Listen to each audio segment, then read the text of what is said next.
আজকে আমি তৈরি করছি সয়াবিনের মুইঠা। প্রথমে সয়াবিনগুলোকে ভালোভাবে গরম জলে সেদ্ধ করে নেব।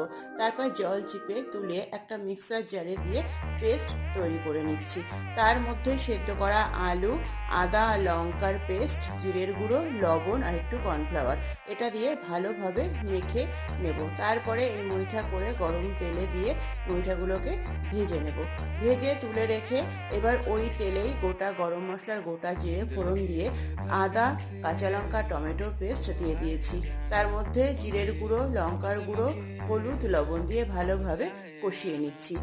এখন কাজু বাদাম, কিশমিশ আর চারমগজ পেস্টটাও দিয়ে দিয়েছি। দিয়ে ভালো করে কষিয়ে নিয়ে একটু চিনি দিয়ে দিচ্ছি।